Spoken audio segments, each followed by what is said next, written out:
She's saying while the Reptilians, they had many advanced technologies, we were able to create from higher dimensional spheres and use this frequency and use this energy in order to create more advanced technology from the light frequency that we were emitting. Hello everyone, my name is Paul Miljus, and today I'm going to be channeling the Lyrans. Everyone wants to hear from the Lyrans, but I haven't channeled them on my channel, and I've been doing channelings for several years now, and I mainly focus around blue avians, Arcturians, sometimes the Palladians, but I haven't done Lyrans yet. And this is one of my favorite things to pick up on, is different Starseed or extraterrestrial energies. So if you are open to having a channeling session or reading with me, I will leave the link to that down in the description and in the comments as well.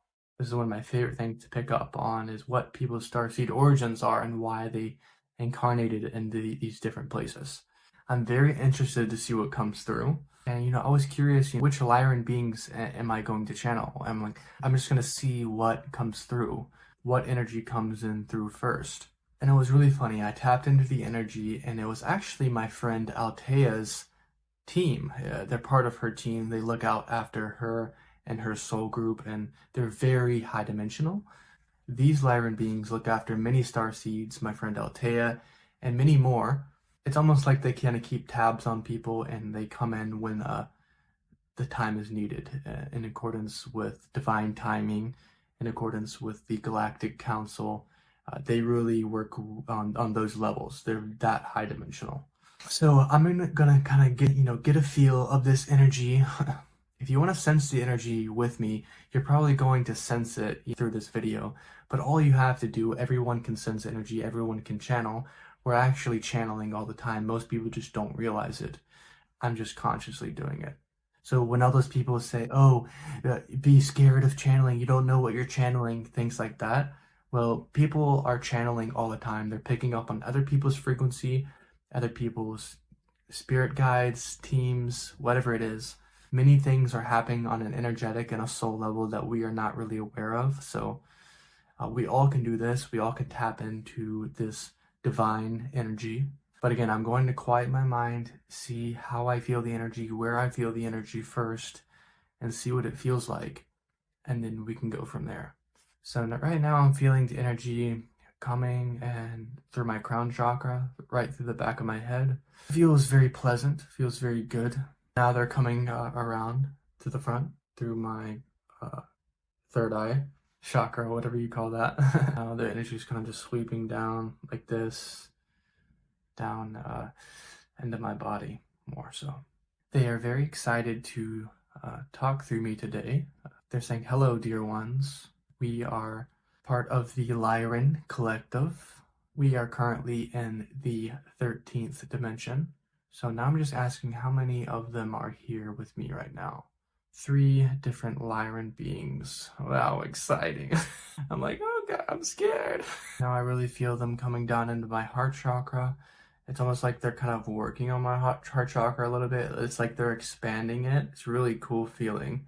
They're telling me that a fire is igniting within me, and I've been sensing this quite recently. And they're just helping to expand that, this extra punch, this extra fire, this passion. They're just igniting that even more. And they're saying they're really good at doing this. They're saying they're pros at doing this. So if any of you need this done, I feel like you need that extra fire, that extra punch, that extra passion, and within whatever you're doing, they can help you provide that for you and help get you on the right track, building this positive momentum. They're saying that right now on Earth, it's a bit more of a stagnant frequency, a little bit more of a rest time, but they're saying it's not going to last forever. Coming into the next month, into May, and a few months after, the energy is going to pick up some, and that there's just going to be a lot of ebbs and flows this year. They're saying, hey, Paul, many people misconstrue what writer's block actually is. And sometimes it's just when the energy pulls back some, and it's meant for you to kind of rest more. And it's meant for you maybe not to make as much content or do different things like that. So they are saying they want us to go with the flow of the energy instead of going with the current. Go with the current. And when it's time to work or when it's time to step forward or do things, they want us to do them and just knock it out the park is what they're saying. But as sometimes they're wanting us to pull back and rest and relax and let the light frequency integrate into our vessels. This being is coming to me as a more feminine energy, very powerful, feminine. She's telling me her name is Ariana. I think she just gave me a human name so that I can pick up on it. So now she's starting to talk about humans have come a long way.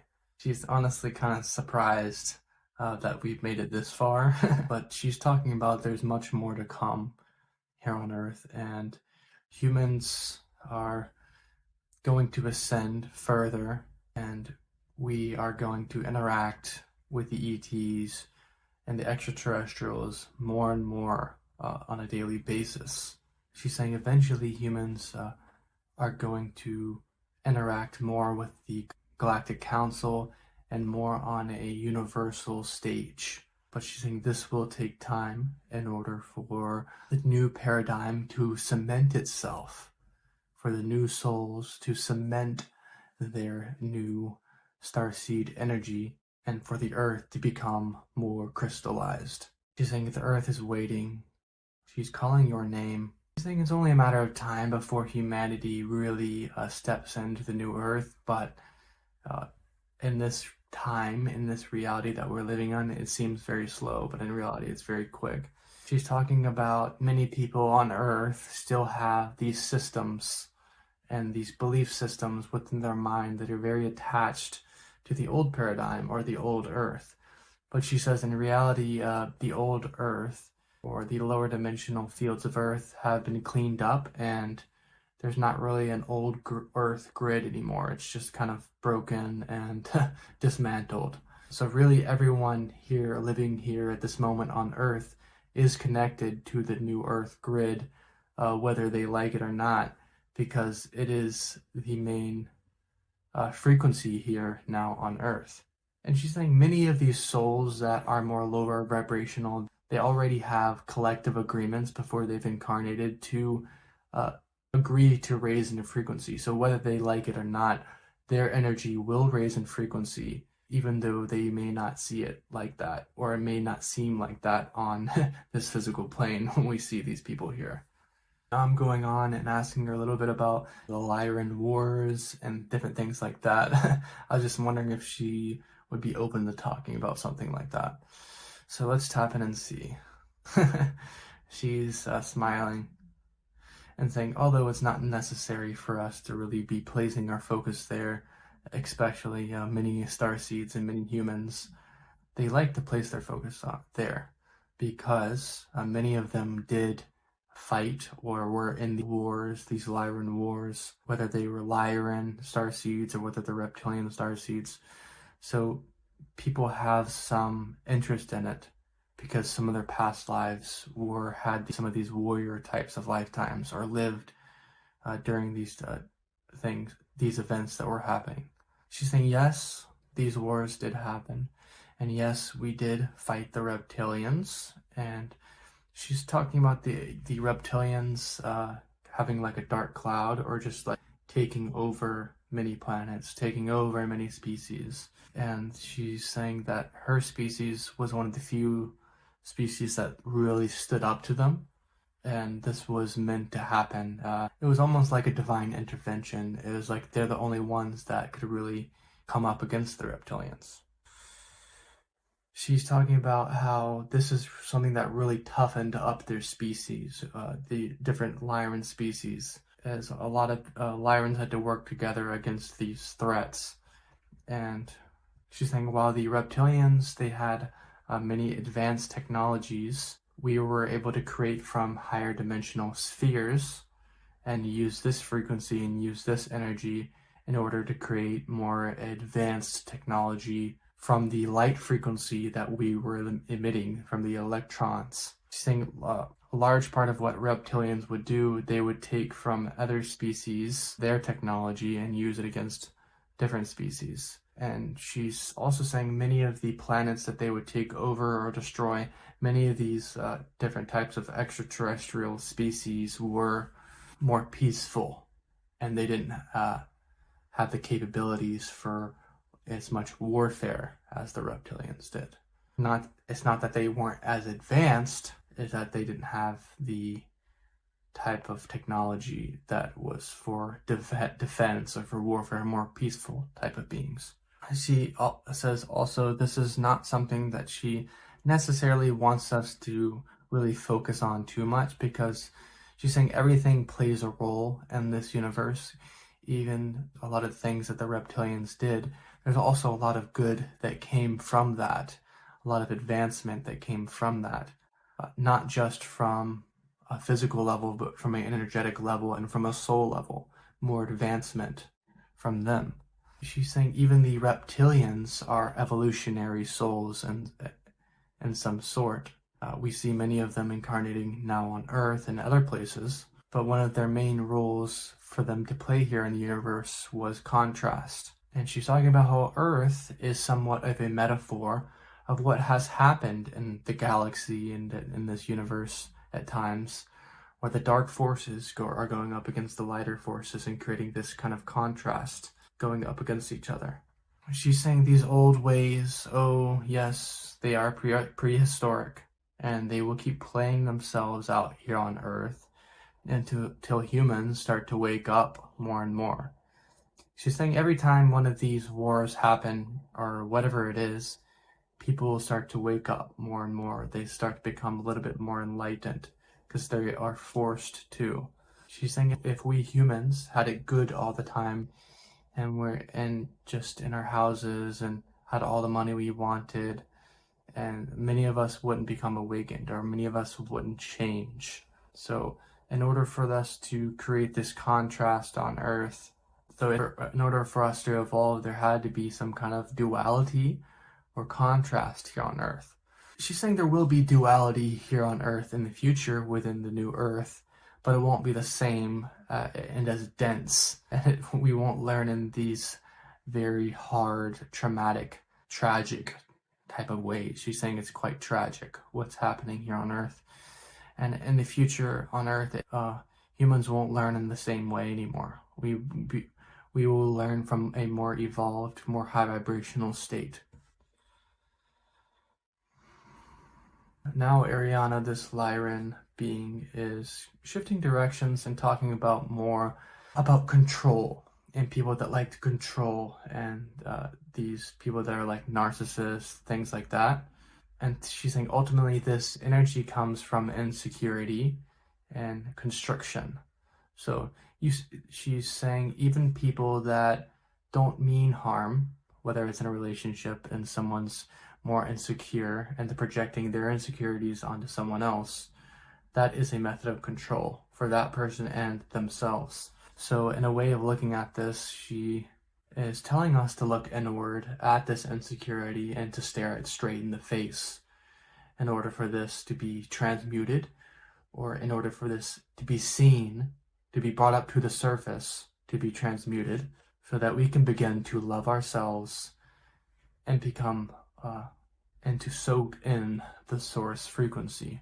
She's saying whether it's in this lifetime or the next one, she wants you to look yourself in the mirror, look your insecurity in the mirror and say, I love you, I love myself. This is going to create a visceral response in your body, allowing it to be transmuted, allowing it to be let go. She's saying the Lyrans can help become a catalyst in this process and speed this process up for you. She's saying we are all about speed. Lyrans are all about speed. Now she's kind of showing me like a cheetah, you know, like running really fast. So I thought that was quite interesting. She says she wish humans would act more on speed and act faster and to think less. She's saying if you want to do something, if you want to execute a plan, she wants you to act fast and to make the decision and act sooner rather than later. Because she's saying humans like to overthink and like to second guess themselves, second guess even their own intuition. They like to say, oh, I have to do more research, or I need to do this, or save more money or something. She's saying if it feels good in your heart and it feels good within your intuition, then go do it and go forward in that direction. She's saying even if you fail, even if you make the wrong decision, that may be for a reason, and that is for you to learn on that path, and it is for you to evolve and for you to move forward instead of being stagnant here like this. This is not freeing, is it? Being here stagnant, staying in one place. She's saying, I'm here to free you. I'm here to free you from your limitations, dear ones. Let go and surrender. She's saying, really, you're not even surrendering to me as a Lyran being. You're not surrendering to us. You're surrendering to yourself. You are discovering who you truly are, your true potential as a human here on Earth. She's saying this is part of the reason why Lyrans like to incarnate in many different types of vessels, many different types of bodies. Because when things get old and when things get stale and when they get stagnant and when they plateau, they may move past that plateau for a time, but ultimately they will move on to a different body where they can learn faster there. She's saying there's pros and cons to this. Incarnating in vessels for a shorter amount of time, you don't get as used to the vessels, but she's saying the more and more times that we incarnate into different vessels, we get more used to it. We get more used to exploring and being adventurous. So we become more experienced and we catch on better once we incarnate into these newer locations, wherever we are needed here on the universe and wherever the Galactic Council needs us at certain times. And when I'm receiving information from these Lyran beings, very fast, very concise, to the point, not beating around the bush, and it's like they're flooding you with all this energy and information at once. And I kind of like it like that. I like going fast. She's pointing at me and saying that I'm kind of like a phoenix. I take in the energy around me and I'm very empathic and I transmute this energy and I do this in this kind of fiery type of way. And she's saying this is part of the reason from these lifetimes that you've had as these avian beings. And she's saying you're doing a great job and she wants me to keep doing what I'm doing and keep walking this path, keep going down this path and channeling for myself and channeling for others. So she's being very grateful and thanking me and showing me lots of love. And she's saying, we need more of you here on Earth that are stepping forward, doing this type of thing. She's saying, thank you so much for sharing your gifts to all of these people. She's saying, thank you so much for sharing your abilities for all to see. And she's saying, shine bright for all to see. And she's even going on to talking about Althea and how it's good for me to experience different people here on Earth, whether they have lots of Pleiadian lifetimes or Lyran lifetimes, because it's almost like I take the good things from everyone. It's like I copy and paste because my soul is not as experienced as a lot of others and it needs to grasp onto other things at times and have other people show me the way, whether that's or other people that I may meet on this path. She's saying before earlier in my path, it's almost like they had to kind of push me to do things, push me to make decisions and have me to make the decision and not other people make decisions for me and just go do things, go try new things, go experience new things, because it's almost like I was kind of scared here in this reality. And she said, now look at you now. Now look at you now, spreading your wings and flying. She's saying we no longer have to do this. We no longer have to push you along this path. She's saying, if anything, we need to slow you down at times or stop you from pushing others. She's saying, shifting directions. Ariana, this Lyran being, is saying, it's the deep breath before the plunge, the calm before the storm. And she wants us to relish these times, even though things may not be perfect. There are still lots of stuff we can be grateful for here in the moment. We may not have all of these things for using. In truth, nothing lasts forever, but what's coming forth here on Earth will be something that she sees as rocky, chaotic, and even tragic. She's saying, be the still observer here in the moment. Be the eye of the tiger. She's saying this reality is somewhat of an illusion. She's saying in order to become the master of this illusion, you must learn to become the still observer. She's saying in order to manifest from this space, miracles will happen. You are allowing your human mind to step aside and allowing your higher self or superconscious mind that is more aligned with source to step in through your vessel and create from this space. You are unstoppable. And last of all, she's saying, run, don't walk towards the prize. And she wants us to go at speed, at speed. Last of all, she's telling us the importance of acceptance here on Earth. Many of us have different opinions, different views, different frequencies. We all resonate with different things. She wants us to be accepting and be freeing ourselves from these beliefs that are very judgmental and like to put people in these boxes and like to control and constrict these things. She wants us to be open to other people's decisions and their beliefs. She's talking about like traditional gender roles and things like that. She knows a lot of people have been talking about that on the internet.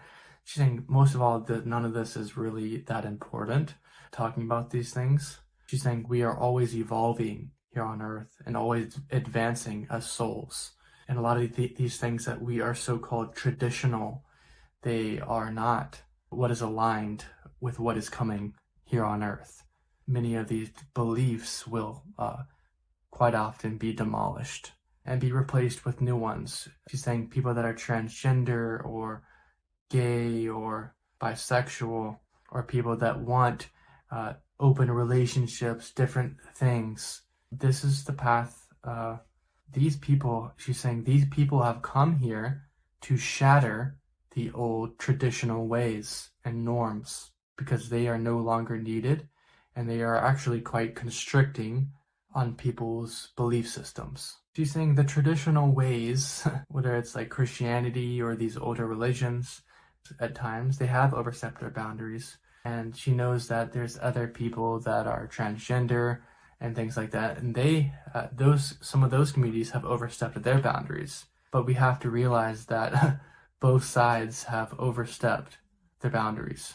So she's saying all in all, people need to be more accepting of each other.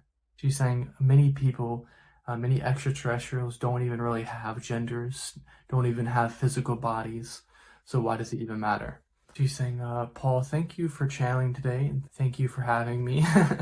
Thank you for being so accepting and open to channeling a newer energy that you aren't necessarily as accustomed to.